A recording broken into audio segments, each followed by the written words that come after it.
अस्सलाम वालेकुम जान डॉक्टर, कैसे हैं आप? उम्मीद करता हूँ खैरियत से होंगे। मैं हूँ आपका host doctor juice and I am here to teach you some basic concepts, some tips and tricks of the medical knowledge. और यहाँ मेडिकल नॉलेज से मुराद वो बेसिक नॉलेज है जो हर डॉक्टर के पास होना ज़रूरी है, इरिस्पेक्टिवली कि वो किस लेवल पर या किस फील्ड में काम कर रहे हैं। ये बेसिक नॉलेज ना सिर्फ आपको एक अच्छा डॉक्टर बनाएगा बल्कि आपको लीगल इश्यूज से बचने में भी हेल्प करेगा इंशाल्लाह। आज की इस वीडियो में हम जिस टॉपिक पे डिस्कशन करेंगे वो है रेस्पिरेटरी फेलियर। रेस्पिरेटरी फेलियर पे मैं एक वीडियो पहले भी बना चुका हूँ, लेकिन उस वीडियो में थोड़ी सी एग्जांपल्स के अंदर कन्फ्यूजन रह गई थी, तो मैंने ये वीडियो रिपीट की है ताकि उस कन्फ्यूजन को दूर कर सकूँ। जिन लोगों ने वो वीडियो देखी हुई है वो लोग उस वीडियो को डिलीट करके इस वीडियो को जो है फाइनलाइज मान लें, और जिन लोगों ने वो वीडियो नहीं देखी उनके लिए ये नई वीडियो है। So let's start with respiratory failure. Respiratory failure में सबसे पहले मैं आपको कुछ बेसिक चीज़ें बता दूं। सबसे पहले तो आपको नॉर्मल वैल्यूज़ ऑफ ABGs पता होनी चाहिए। ABG stand for arterial blood gases, right. तो अगर आप यहाँ पे गौर करें तो ये आर्टीरियल ब्लड गैसेस की नॉर्मल वैल्यूज़ जो हैं वो मैंने मेंशन की हुई हैं। इसमें सबसे पहले जो है वो हम पीएच पे फोकस करते हैं। पीएच की जो नॉर्मल रेंज है वो 7.35 से 7.45 तक होती है, और PCO2 की जो नॉर्मल रेंज है वो 35 से 45 होती है, और HCO3 की जो नॉर्मल रेंज है वो 22 टू 26 होती है, और PO2 की जो नॉर्मल रेंज है वो 80 टू 100 होती है, राइट। ये नॉर्मल रेंजेस हैं फॉर अ नॉर्मल पर्सन। अगर आप उसकी ABGs करें तो उसमें ये वाली रीडिंग्स होंगी। उसके बाद हम एक दो टर्म्स और हैं उसको देख लेते हैं। एक हाइपोक्सिया टर्म होती है। हाइपोक्सिया जो है वो हम तब लेबल करते हैं जब PaO2 जो है वो लेस दैन 60 mmHg हो जाए, राइट, या SpO2 जो है वो लेस दैन 95% हो जाए।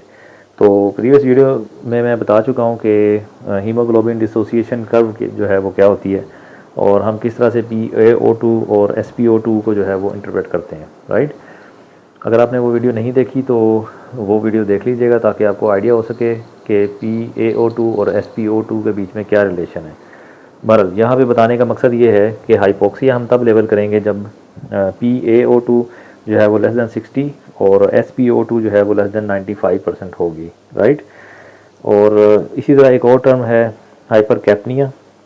तो ये भी आप ज़रा देख लें। हाइपर कैपनिया हम तब लेवल करेंगे जब PCO2 की वैल्यू जो है वो मोर देन 45 mmHg हो जाएगी, राइट।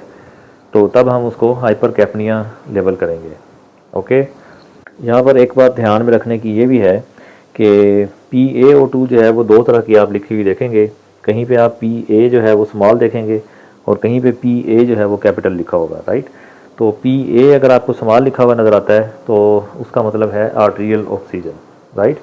और PA अगर आपको कैपिटल में लिखा हुआ कहीं मिलता है तो उससे मुराद ये होता है कि एल्व्यूलर ऑक्सीजन जो है वो कितनी है, राइट।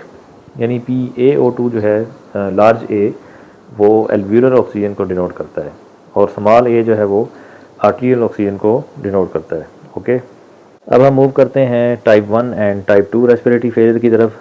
तो टाइप 1 जो है उसके अंदर गैसियस एक्सचेंज जो है उसका डिफेक्ट होता है, यानी कि गैसियस एक्सचेंज जो है वो ठीक से नहीं हो रहा होता।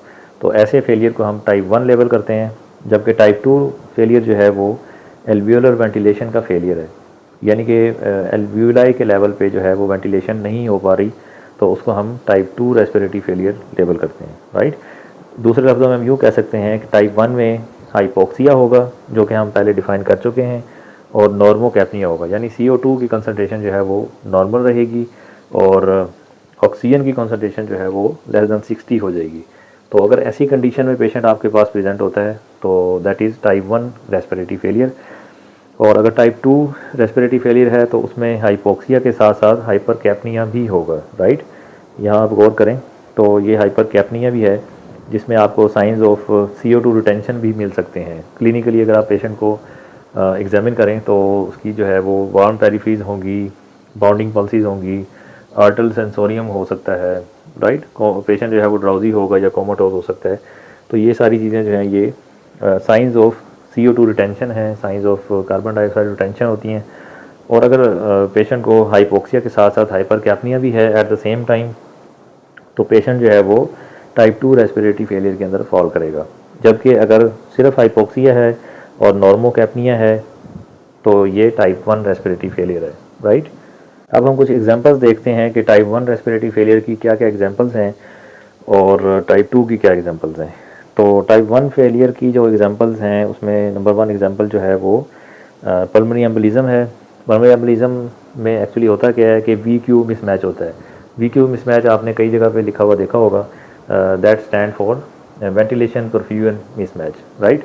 And this is excellent example of gaseous exchange defect, यानी कि टिपिकल टाइप 1 की जो एग्जांपल है वो वी क्यू मिसमैच है या पल्मोनरी एम्बोलिज्म है। उसके अंदर पेशेंट जो है वो टाइप 1 रेस्पिरेटरी फेलियर में होता है, राइट। जो इसकी सेकंड एग्जांपल है वो हाई अल्टीट्यूड है। हाई अल्टीट्यूड के अंदर जो है वो डिक्रीज ऑक्सीजन कंसनट्रेशन होती है in the atmosphere and that will lead to decrease gaseous exchange. और दूसरे लफ्ज़ों में हम ये कहेंगे कि पेशेंट जो है वो टाइप 1 रेस्पिरेटरी फेलियर में होगा। नेक्स्ट एग्जांपल जो है वो नमूनिया या ARDS है, यानी अडल्ट रेस्पिरेटरी डिस्ट्रेस सिंड्रोम या एक्यूट रेस्पिरेटरी डिस्ट्रेस सिंड्रोम। और इसमें भी क्या होता है, इसमें डिफ्यूजन का डिफेक्ट होता है, राइट। नमूनिया में जो है वो पैची होगा या लोकलाइज्ड होगा और ARDS के अंदर जो डिफेक्ट है वो जनरलाइज्ड होगा, यानी कि पूरे का पूरा लंग जो है वो इन्वॉल्व होता है मोर और लेस। तो ये भी टाइप 1 की एग्जांपल है। और इसी तरह लेफ़्ट टू राइट शंट जो है वो कार्डियक कंडीशन ऐसी हैं जिसमें VSD है, ASD है या PAD है। तो ये सारी चीज़ें जो हैं वो मिल मिला के टाइप 1 रेस्पिरेटरी फेलियर को डिनोट करती हैं। और टाइप 1 में as you know there is problem in gaseous exchange, right. अब हम देखते हैं कि टाइप 2 रेस्पिरेटरी फेलियर की क्या एग्जांपल्स हैं। तो इसकी जो सबसे पहली एग्जांपल है वो है इंक्रीज्ड एयरवे रेजिस्टेंस, राइट। और ये आपको मिलेगी COPD में, ब्रोंकियल एस्थमा में और सफोकेशन में। This is example of alveolar ventilation failure, right. इसकी जो सेकंड एग्जांपल है वो है decrease breathing effort due to any brain stem lesion or due to overdose of benzodiazepine, right. ये कंडीशन हैं that will lead to decreased air alveolar ventilation and type 2 respiratory failure. इसकी जो next example है वो decrease area for ventilation है और वो आपको मिलेगी क्रोनिक ब्रोंकाइटिस में, राइट।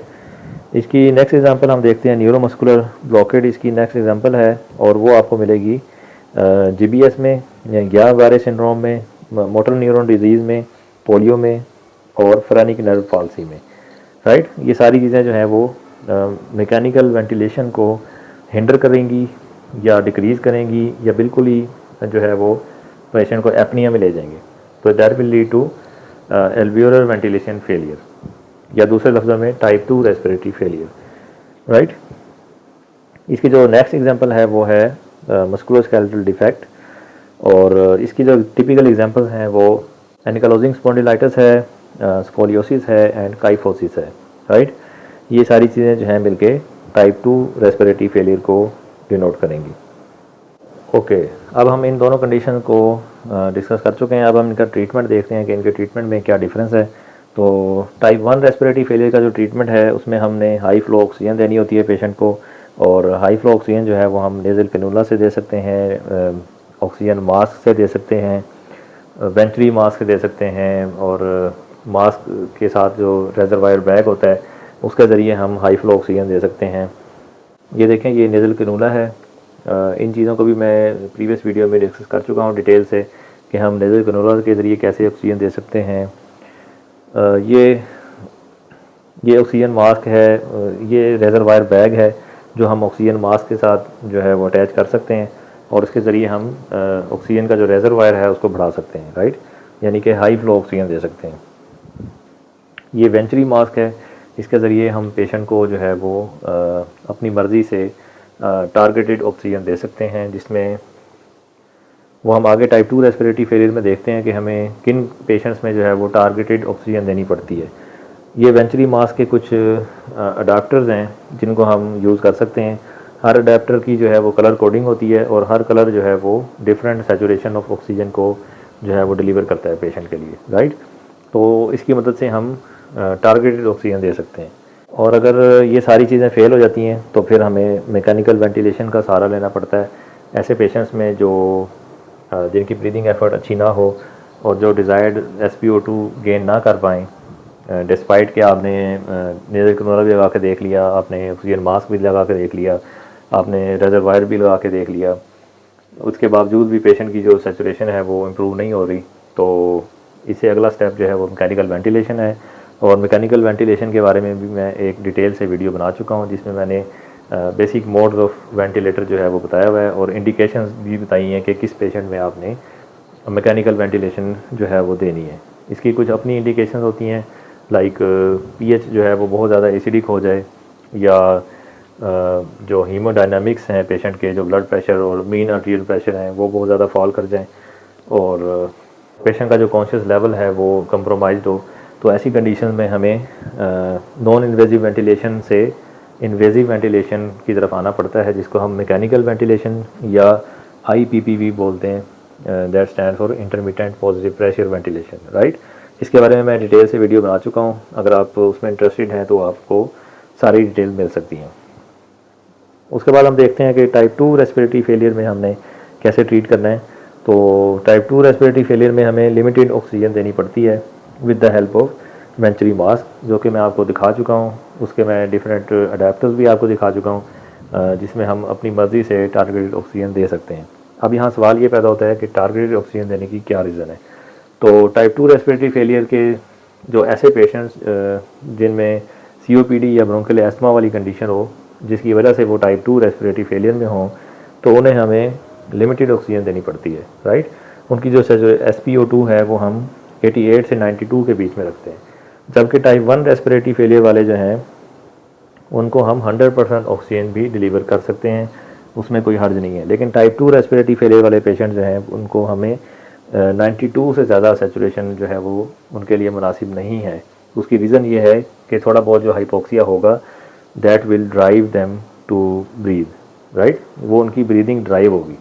अगर हम उसको भी ख़त्म करके उसको सैचुरेशन को 100% कर देंगे तो उनकी जो ब्रीदिंग एफर्ट है वो ख़त्म हो सकती है और वो एपनिया में जा सकते हैं। तो इसलिए हमें टाइप 2 रेस्पिरेटरी फेलियर के वाले पेशेंट्स जो हैं उनमें लिमिटेड ऑक्सीजन देनी होती है with the help of venturi mask. और अगर ये सारे रास्ते जो हैं मैंने जो डिस्कस किए हैं नॉन इन्वेजिव वेंटिलेशन वाले, वो फेल हो जाते हैं और पेशेंट की सैचुरेशन जो है वो इम्प्रूव नहीं हो पाती, तो नेक्स्ट स्टेप जो है वो मैकेनिकल वेंटिलेशन होता है, जो कि मैं आपको बता चुका हूँ और इसके बारे में डिटेल से अलग वीडियो भी बना चुका हूँ, राइट। तो ये थी एक ब्रीफ सी वीडियो जिसमें हमने डिस्कस किया कि what is the difference between type 1 and type 2 respiratory failure और इनके ट्रीटमेंट में क्या डिफरेंस है, राइट। आई होप कि आपको इस वीडियो से फ़ायदा होगा। इसको लाइक एंड शेयर कर दीजिएगा ताकि दूसरे लोगों तक पहुंच सके। चैनल को सब्सक्राइब कर लीजिएगा ताकि नई आने वाली वीडियोस आप तक पहुंच सकें। Till the next video, I am doctor जूस। अल्लाह हाफिज़।